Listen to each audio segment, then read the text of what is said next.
Hey there, sports history fan. This is Arnie Chapman, aka the Football History Dude, and I'm here to help you finish your Christmas shopping list and let everyone else over there stiff-arm their competition while trying to fight off that tryptophan on Turkey Night. Now, what we did was we partnered with Rochester Sports Autographs, the largest JSA authenticated autograph distributor in the United States, where you can get up to 75% off over 30,000 autographed sports collectibles during this holiday season. They have something for everyone. But how is RSA able to offer such great deals on JSA authentication, you ask? Well, they do this by making deals directly with athletes so there are no extra markups, and they choose to then pass that savings on to you, the customer. Now, all orders from Rochester Sports Autographs are top quality and shipped to your door with top authentication and a money-back guarantee. But hurry up because customers are so stark raving mad for RSA that memorabilia sells out daily. All you have to do is head over to shoprsa.com/SHN. Again, that's shoprsa.com/SHN. So don't wait to bring home your favorites and own a piece of sports history for you and the loved ones on your shopping list this holiday season. Now it's time to take a sports break, a look at sports history on a daily basis. Hello, my friends of sports history. This is Darren Hayes of the Sports Jersey Dispatch Podcast. Welcome once again to the Pig Pen, your place for all things great in sports history as we dive deep into November 19th in this sports break with the great events in sports history that happened on this date, the athletes that performed them, and the uniform numbers that they wore, if they wore them at that time. And we can find the numbers. We have a couple of those coming up. But before we talk about that, let's make sure that you know that we are on social media.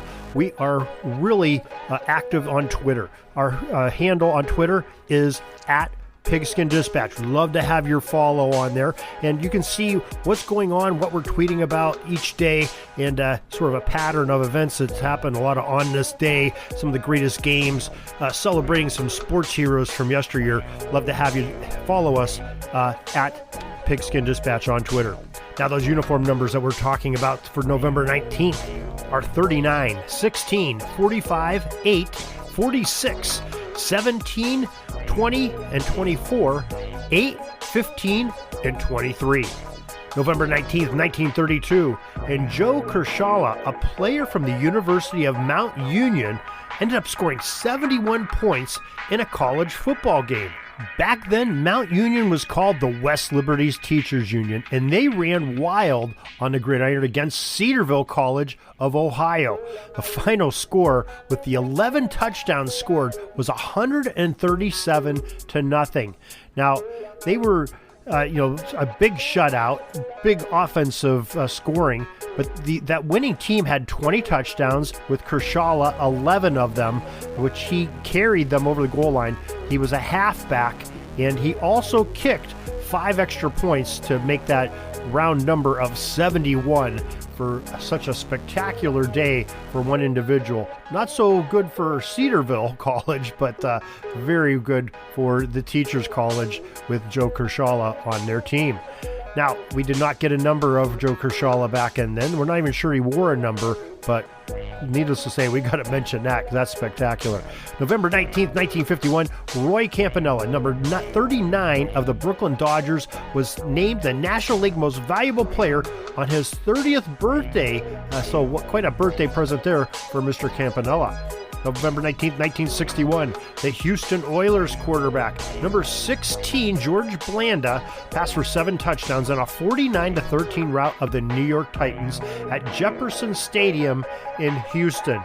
Okay, a lot of different names were thrown out there. Houston Oilers, of course, that was the Tennessee Titans' original name, and this is 1961, so this is the American Football League, AFL, before the merger, and they played the New York Titans, who ended up becoming the New York Jets.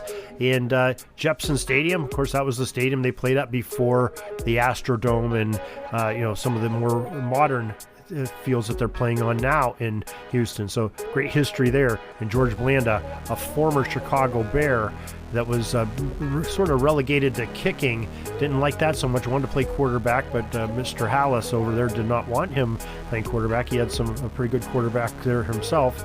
And So George Blanda retired and eventually made his way into the AFL and resurged his career doing the thing that he loved, throwing the football.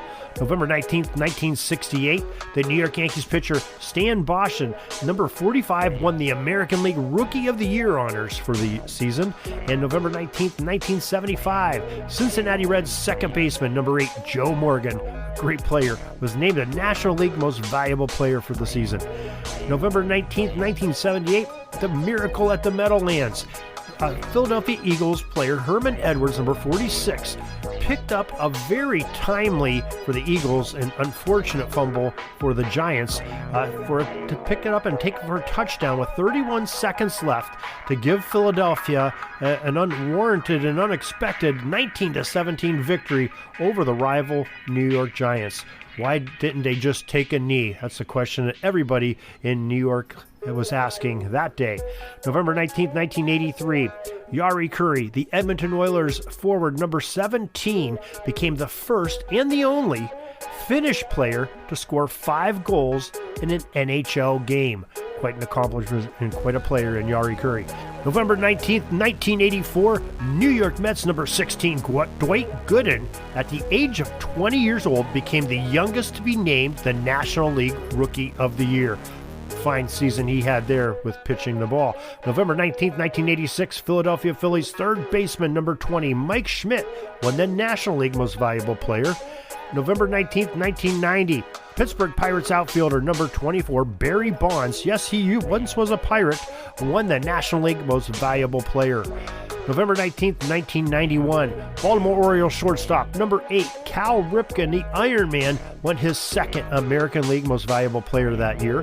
November 19th, 2018, the Los Angeles Rams defeated the Kansas City Chiefs 54-51 at Los Angeles Memorial Coliseum. It was the third highest scoring game in NFL history, the first time the two teams scored 50 points in the same game as opponents.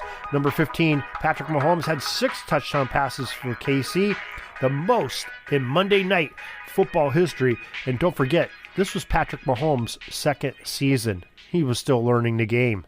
November 19th, 2019, LeBron James, talk about great players. Number 23, registered 25 points, 11 rebounds, and 10 assists as the Los Angeles Lakers beat the Oklahoma City Thunder 112-107. James became the first player in NBA history to record a triple-double against all 30 franchises with that big win and that scoring spree against Oklahoma. November 19th, 2021, Major League Baseball. The Cleveland Indians formally changed their name to the Cleveland Guardians. It was official. That's when it happened, November 19th, 2021. And that is your sports history for this November 19th, your sports break, as we talk about sports history each and every day and how it affects the uniforms and maybe the uniform numbers. We love to have you coming and joining us each and every day. I'd love to have your presence here. And we also love your feedback. You can email us, pigskindispatch@gmail.com. Let us know what you're thinking. We'd be sure to answer each and every email personally that's sent to us. Also, join our newsletter. Very easy to do. Go to the show notes of this podcast. You get a newsletter each and every day, 6:30 a.m., knowing everything that's going on from the Pigpen Sports. So till tomorrow, everybody, have a great sports history day. We're dribbling around and see the shot clock's almost out, so we got to put up our shot and come back tomorrow for some more great sports history.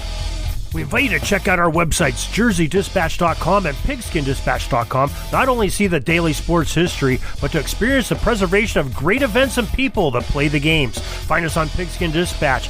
It's also on social media outlets of Facebook, Twitter, Instagram, and don't forget the Pigskin Dispatch YouTube channel to get all your daily sports history. Pigskin Dispatch is happy to be associated with the Sports History Network, the sports headquarters of yesteryear, found at sportshistorynetwork.com. This podcast is part of the Sports History Network, your headquarters for the yesteryear of your favorite sport.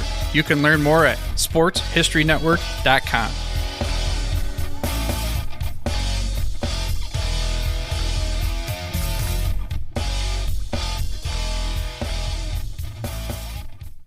Hey there, sports history fan. This is Arnie Chapman, a.k.a. the Football History Dude, and I hope that you enjoyed this recent episode presented by the Sports History Network and were able to learn some good old-fashioned sports history knowledge nuggets. I started the Sports History Network back in 2020 with the mission to help podcasters find a community of like-minded sports history nerds, as well as helping aspiring podcasters to start their own shows. We have a little bit over 30 shows on the network right now covering all sorts of sports history, but as far as I'm concerned, we're just at the toothpick in the ocean moment, that can't even figure it out because there's so much more coming. We wanted to create the ultimate headquarters for sports yesteryear, starting with Podcast Network and our website, but we're going to continue to move into other mediums as well. And here's the cool part, because we want you to be part of our team. So if you're interested in starting your own podcast, or maybe being a guest on one of our shows, or who knows, maybe even writing an article for us over on the website. Seriously, all you gotta do is reach out to us on the contact page over at sportshistorynetwork.com. You can be as technologically savvy as a Neanderthal tapping on a stone trying to figure out this whole hieroglyphics thing back in the day. Again, it doesn't matter, because even if you don't understand the whole podcast space, we have a production team that can pretty much help you out with doing everything. All you gotta do, head over to sportshistorynetwork.com, head to the contact page, fill it out. That message goes right to me, and I'll reach out to you as soon as I can. But for now, dude, I'm through if you're through.